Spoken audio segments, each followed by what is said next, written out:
Ils disent que la liberté ne se négocie pas. dem leen maa ngi ñëw yéen boo taxaw fi gars yi ñëw. waaw maa ngi ñëw oh gars yi sama gars yi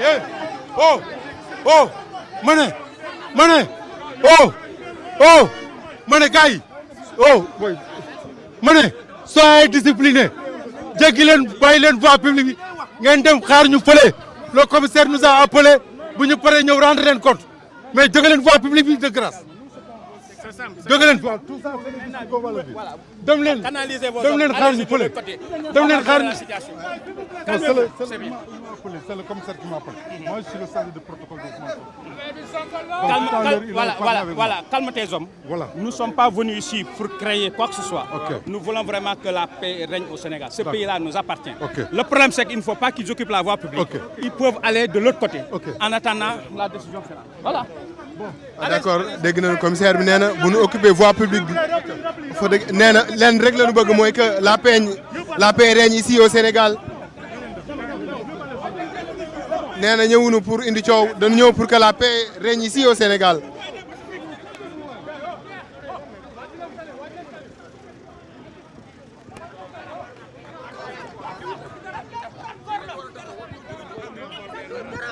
il faut nu suñ ko dénkaane de.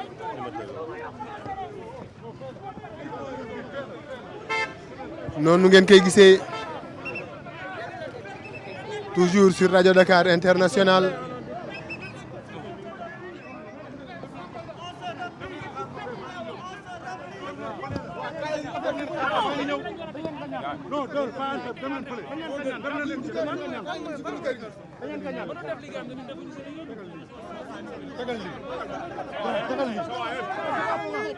grand tegal lii waay lii mooy lan.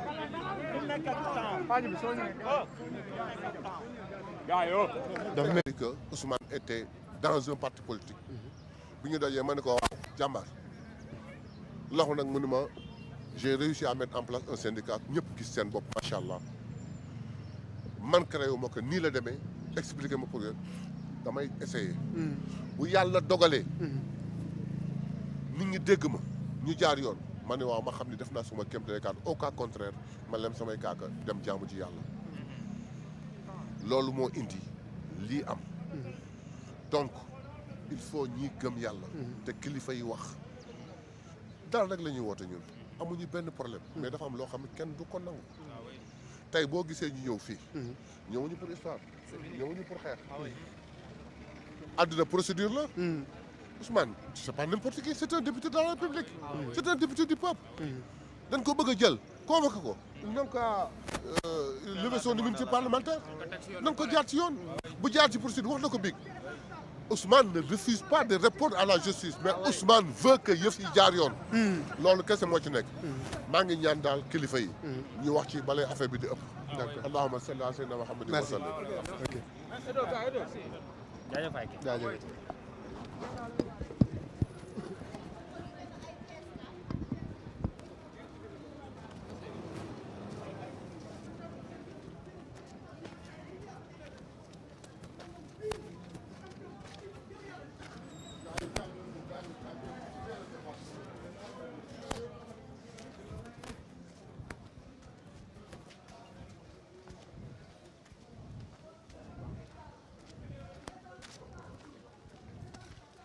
Il ne peut pas être au-dessus de la loi.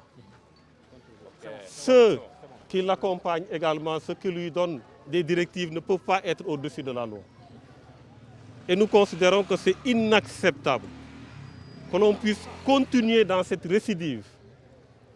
L'autre aspect que je mets au-devant et que tout le monde doit prendre en compte, c'est qu'il y a dans ce pays un projet de troisième mandat. C'est ce projet qui est en cours, qui fait que le pouvoir en place veut intimider l'opposition. Et nous ne devons pas laisser faire. Ils vont commencer par Ousmane Sonko, ils vont terminer par d'autres. Ils étaient là contre d'autres également. Quelle est votre position par rapport à l'affaire? Non, mais je l'ai dit très clairement. Notre position est de venir soutenir, donner un soutien fraternel, un soutien amical au président Ousmane Sonko. Ensuite, bien entendu, dénoncer cette décision du procureur de la République de lui envoyer une convocation et même de menacer de venir le cueillir. Nous pensons fondamentalement qu'il s'agit d'une attitude qui met en danger notre démocratie et nous le dénonçons totalement. C'est pourquoi nous disons que le procureur est un danger pour la démocratie. Et ce procureur est un multirécidiviste.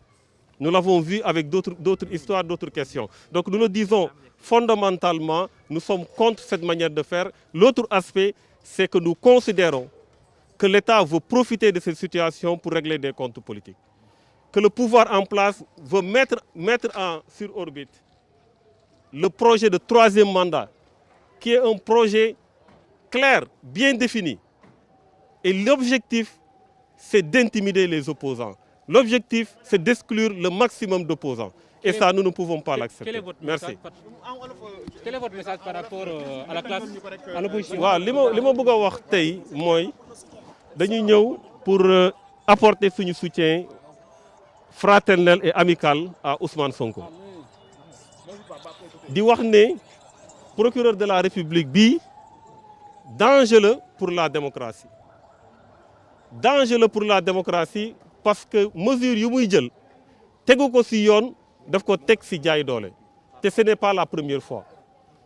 koo xamante ne député la am immunité parlementaire nga daal di ne da nga koy convoqué ba sax di menacer ne da ngay ñëw arrêté ko loolu teguñu ko fenn. Donc loolu on le dénonce. L'autre aspect bu ñuy wax mu leer mooy na Sénégalais yi xam ne projet 3e mandat bi moo indi lii yëpp. nekk nañu ci logique gu projet 3e mandat bëgg nañu xoqatal opposition bi bëgg nañu fexe ba opposition bi képp koo xamante ne am nga taxawaay bu ci war ñu daal di lay gàllankoor. loolu la ñu jugalee tey Ousmane Sonko moo tax tey ñu ñëw apporter ko notre soutien moral apporter ko notre soutien fraternel apporter ko notre soutien amical. Je vous remercie. Alors ki ngeen dégg léegi muy wax mooy ki nga xamante ni mooy Thierno Bocoum donc andi ci ay leeral ñi daal dem ci biir rek xool lam moo fa xew.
Alors liñ fi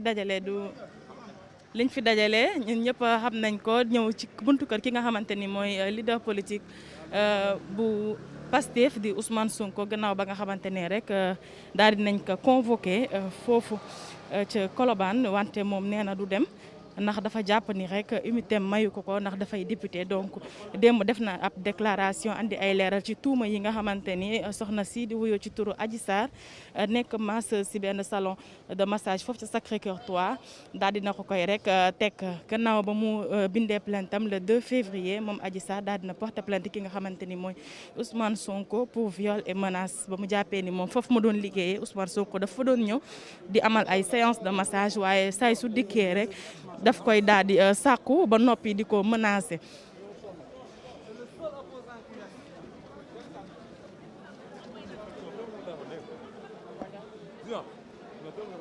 moom Adji Sarr nag brigade bu section des recherches bu Colobane woolu na ko ñaari yoon sax daal di koy déglu ca naka noonee lañ ko daal di booleex benn spécialiste ngir mu saytu ko ba mu ko saytoo nag ba noppi daal di firndeel li ni mel ni Adji Sarr mii kat dañ ko doon sàkku looloo waral rek ñu daal di convoqué ki nga xamante ni mooy njiital Pastef di Ousmane Sonko dossier bi nag ki nga xamante ni mooy procureur Bassirou Gueye moo yor enquête bi alors démb njiital parti politique bi di Pastef moom génn na amal ab waxtaan andi ay leeral ci tuuma yooyu ñu teg ci kawam li mu xamle mooy état bu Sénégal dafa bàyyiwul boobu ba tey ndax jàpp na ni lu tollox juróom-ñaari at mu ngi ko topp di ko tegal ay tuuma yoo xamante ni bu benn jeexee rek mu fonni noppi na rek ñu daal di tegal beneen ci kawam donc li mu lim sax mooy njëkkoon nañ ko fi jiiñ ay financement yoo xamante ni mu ngi koy jotee ci Russie ba mu weesoo ñu daal di koy sikkal ni dafa am ay lien ak waa Sikicoor naka noonee tamit